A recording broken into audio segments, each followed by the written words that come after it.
I'm Yvonne Dixon, one of the wedding editors. This is the podcast where we talk about weddings honestly. The beautiful bits, the stressful bits, the things no one tells you, and the decisions that can save you time, money, and quite possibly your sanity.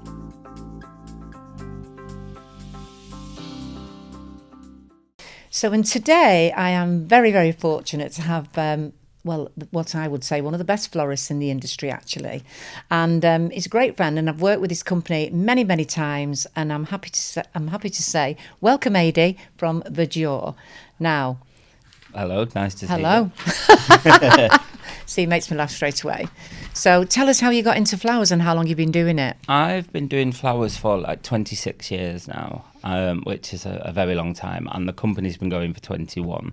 I kind of fell into floristry because I didn't really know what I wanted to do in my early 20s, and I used to work training people up to work on customer services for large companies.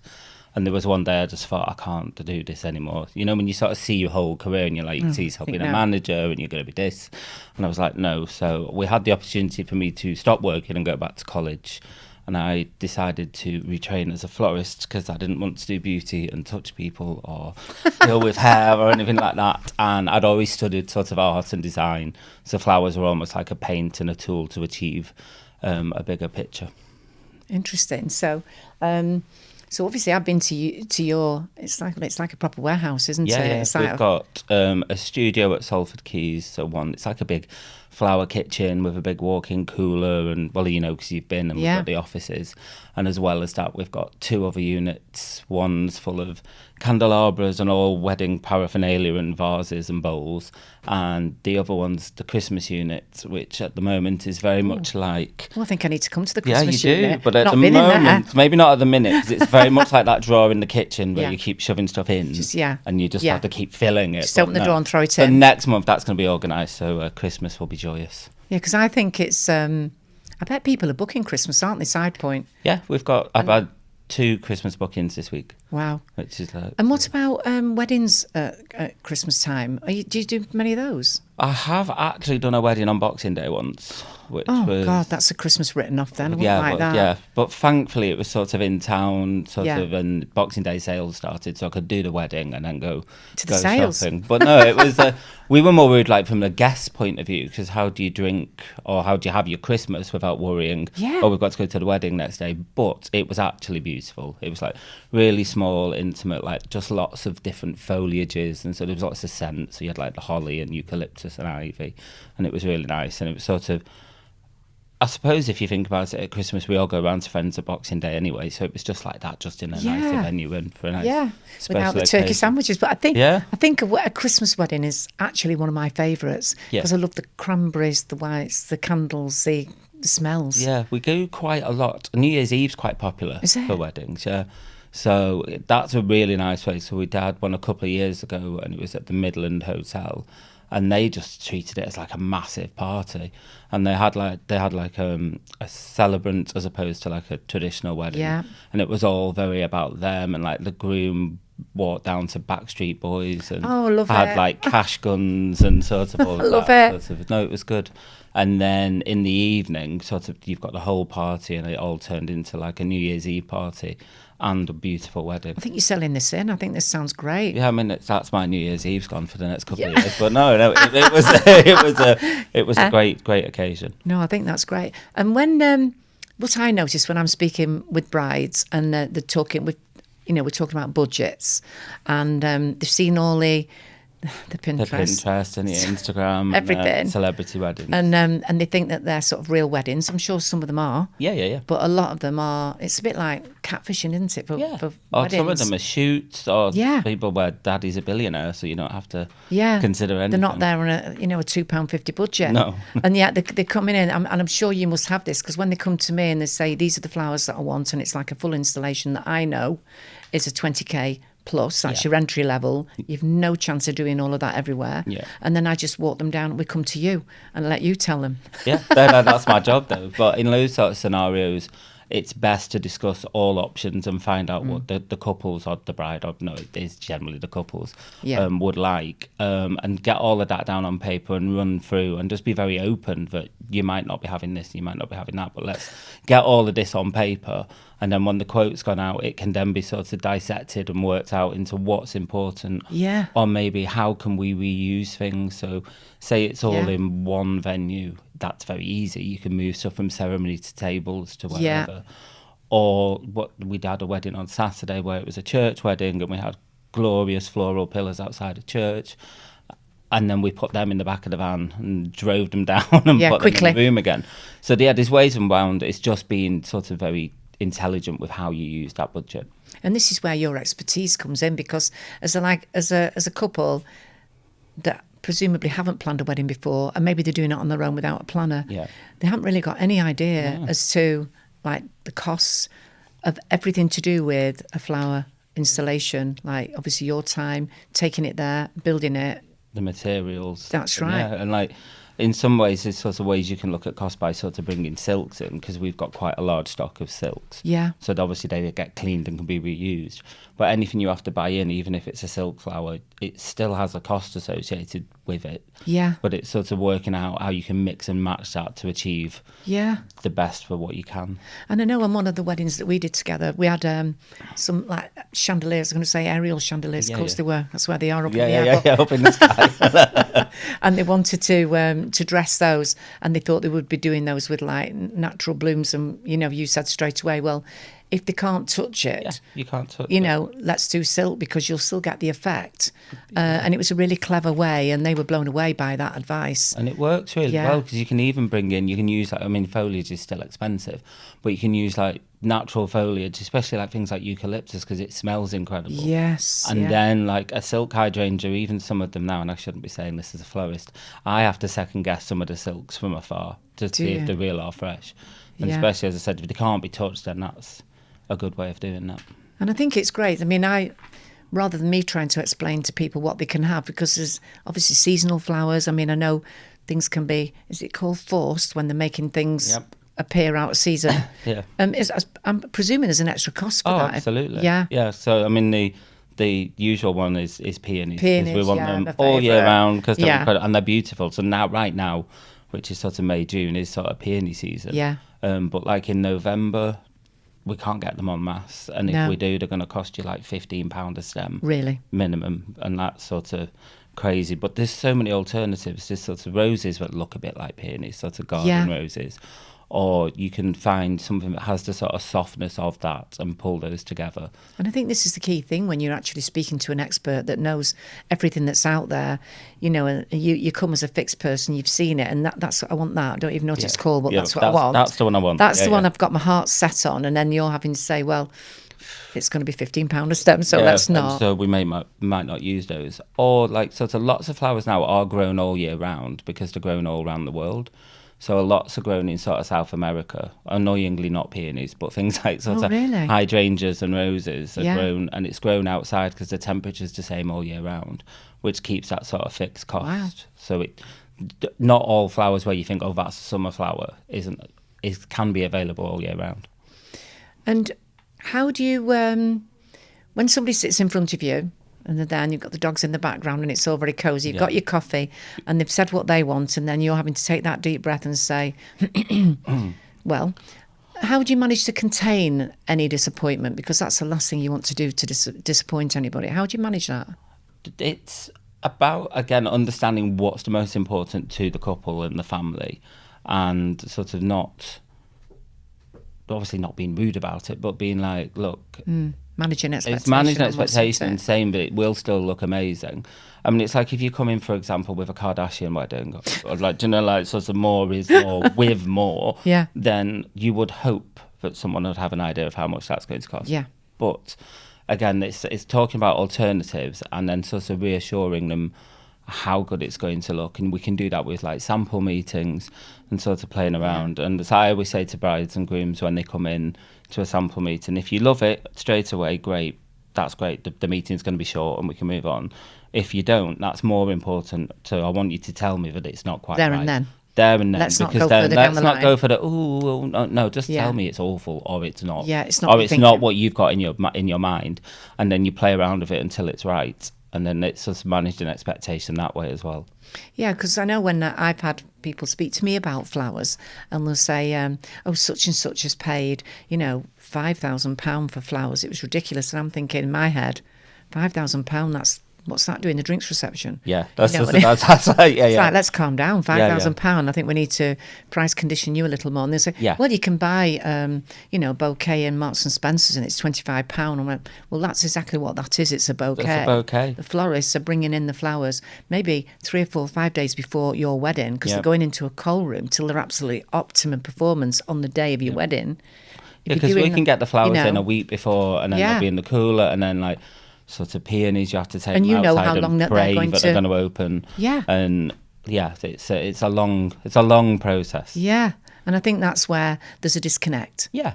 Also, as well, thing with like bridal, but you can't compare a bouquet, say, that I sell on a day to day, say like a £40 bouquet. It may have the same amount of flowers in as a bridal bouquet, but for a bridal bouquet, you can't just buy 1 or 2 flowers. It's not something you have in stock. So when you buy flowers, they come in certain quantities. So you buy them per 20 or per 10. Yeah. And you have to put all of that into the cost. Now, in a bridal bouquet in a larger wedding, the cost of those flowers can be absorbed into the other table centres, because you might have to buy 500 of something or 600 of something.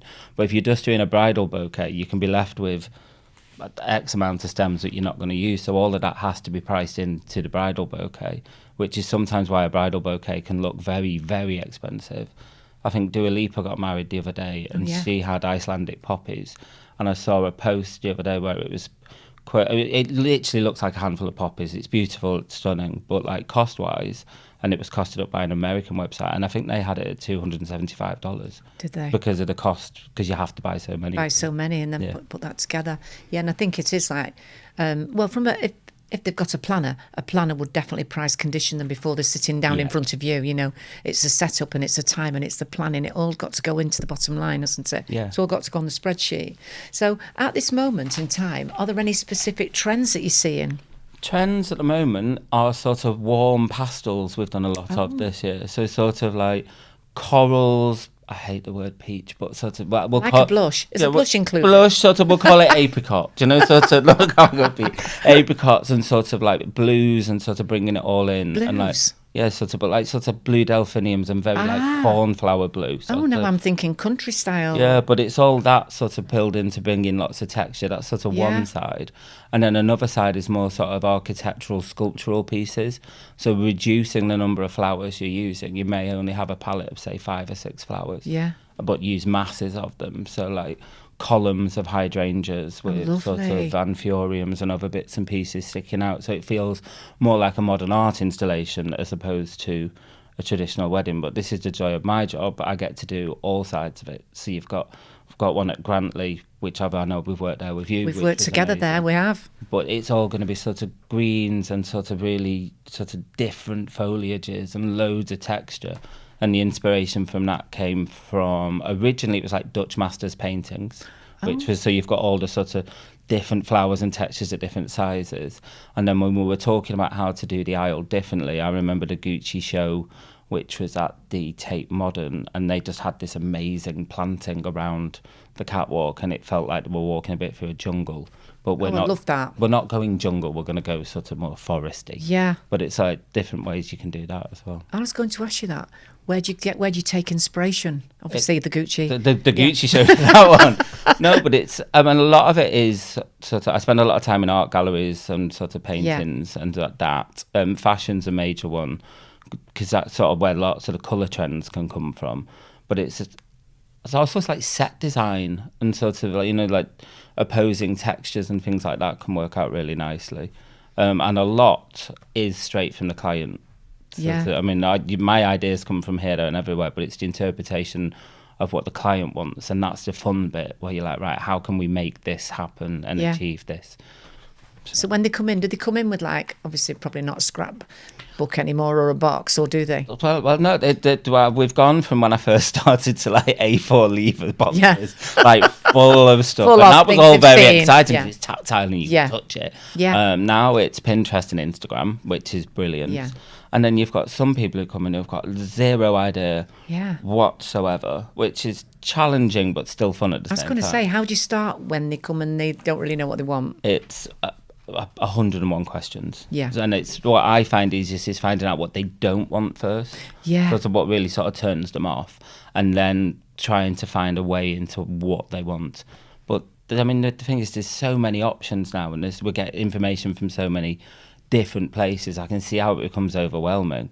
Yeah. And you can have to be like, let's just make a decision. But I remember saying it's still 20 odd years ago we did a wedding, and I had a bride who kept changing her mind, which is fine unless we bought the flowers. Yeah. Then Then that's no changing of your mind. But I actually had to say to her, I was like, well, you have to stop buying bridal magazines, because this was before it was. Yes, I was like, no more. It's enough. Let's draw the line, yeah. Yeah, we're having it in, it was before Stock. You know when Stock Exchange used to be a restaurant? Yeah.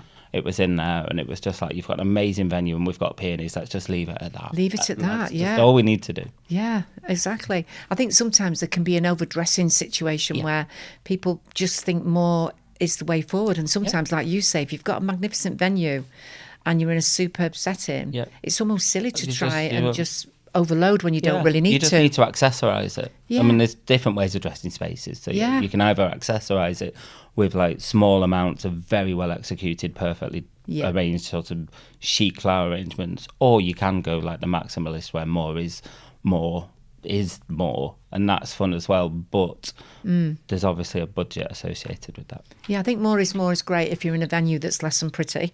Yeah, because you know, if you've got to do, if you're on the disguise, you know, you're disguising everything. They've actually, I won't say got a cheap venue, but one of the nicer venues, and they've got to create. It can all be from different numbers as well, because you can have the nicest room, but if you're only using half of it, you still get that lovely divider wall in some venues where you need to sort of either drape it or cover it in flowers. So. Yeah, and would you have that conversation budget-wise with them when they sit down, if they've come in with like the Kardashian, and would you just say, well, have you got like 50 grand to be throwing at this and the flowers? It's sort of, it's more I'm usually like, that's going to be expensive. Yeah. Sort of, well, I don't tend to talk numbers. Yeah. I tend to be like, well, we but can you make just it look take this them where big, it needs to be. You're up this here with is going to that? be this, Yeah. and then we can discuss it and take it from there. Brilliant. And is there a wedding that you wouldn't want to do? I used to think I never wanted to do a gypsy wedding, but we did one and it was incredible. Did you? I absolutely loved it because it was all fresh, so it was on Fabulous. scale of what you'd expect Yeah. from like a travel street gypsy wedding. Because they've got the budget, haven't they? Oh yeah, we had fresh floral chandeliers and a marquee built in the grounds of a venue, and everything was sort of pink, but it was nice pink, sort of pale pinks. Wow. The cake was twice as tall as I was, and we had to put flowers on that. Oh, I love it. I love Yeah, it. it was amazing. I love it. It's great. It's like a Disney wedding. You could just have everything. It was literally like a Disney wedding. Literally. Yeah. And you work internationally. Yes. Yep. So we've been done Paris, Lake Como. I've been to the Caribbean. Lake Como was possibly one of the most challenging. I think Italy is. I just want to say. Italy's not my favourite place to work. Yeah, we took, I'll get to that in a minute. We took 10 staff for a week, and it was in a villa on the lake. And they had a party on the Friday night, which was all oranges and sort of just long tables with oranges and greens and like lots of like accessories, like wooden crates spilling out, and it was all outside with festoon lighting. Nice. But the day after was the whitest of white. Yeah. The bride wanted white, and flowers don't necessarily come naturally white.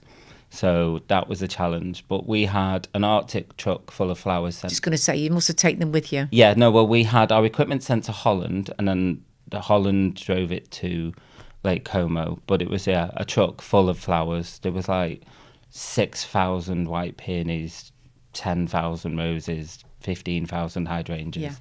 And then there was a storm the night before, Eek. so we couldn't put stuff in the ceiling, which we wanted to do. But on the day of the wedding, going back to sort of Italian staff like to take a 3-hour lunch, which is fine, which is all It's good. fine, isn't it? But when they're getting married at 3 o'clock and you've got stuff to do, I resorted to wafting euros at people to put flowers in the ceiling. But it got done. I've had to waft euros. I've Yeah, done and you're like, probably 3 or 4 celebrity weddings in Italy, and I know it's it's challenging because they change the goalposts. I feel. I don't want to call the country out particularly. No, it's amazing. It's just not the easiest place. I feel. Yeah.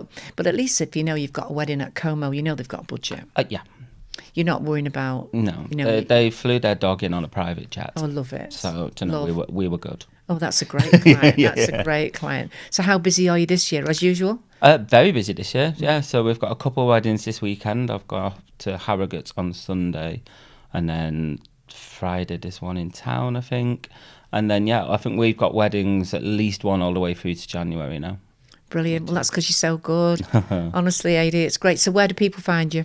People find us online. So our website's verdure.co.uk. We're on Instagram, which the direct messages will sort of send you through to sending an email. And then myself and the team will sort of come back. And the way it works is that we can either arrange a Teams meeting or a Zoom, whichever works best, to start with if you're not in Manchester, or you can come in and we'll go through it, and that'll be like an hour or so and sort of play around with ideas. Then we can send a bespoke quote out, and then once it's sort of booked and ready to go, sample meetings, and we can meet up as many times as needed.